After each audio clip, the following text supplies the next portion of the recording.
hindi na maghirap.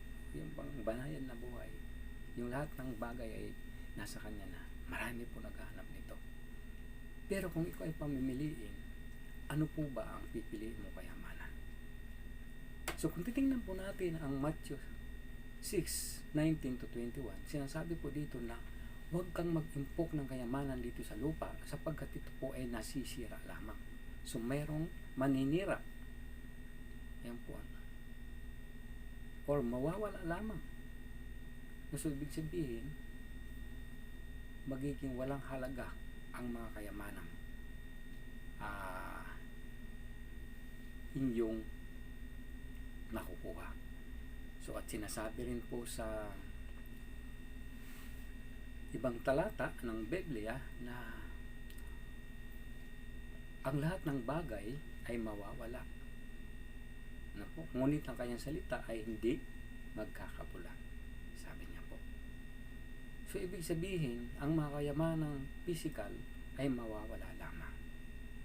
So, tingnan po natin kung ano ang sinasabi ng Biblia patungkol po sa kanyang kayamanan sa langit. Ayan po. Sabi po sa Matthew 13 verse 44 ng ganito. Ang kaharian ng langit ay katulad ng kayamanang nakabaon sa isang bukid. Nahukay ng isang tao, ngunit agad niya itong tinabunan. Tuwang-tuwa siyang umalis at ibininta ang lahat niyang ari-arian. Pagkatapos binili niya itong bukid o itong lupain ito. So, bakit? Ang kayamanan ito ay hindi basta-basta nakikita. Tama. Ang kayamanan ng langit ay hindi basta-basta nakikita. Napakahalaga. Kaya nga po treasure. Napakahalaga pong kayamanan. Sa Revelation ay meron pong 12 blessing or kayamanan na tinutukoy dito.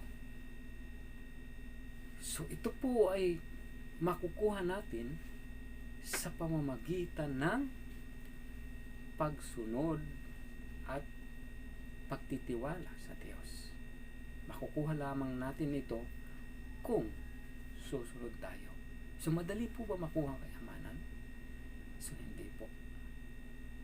Kailangan hanapin mabuti, tiyagain mabuti hanggang sa makita mo.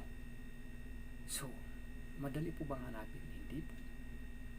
Medyo mahirap. Pero kapag natagpuan mo na, ay dapat wag mo nang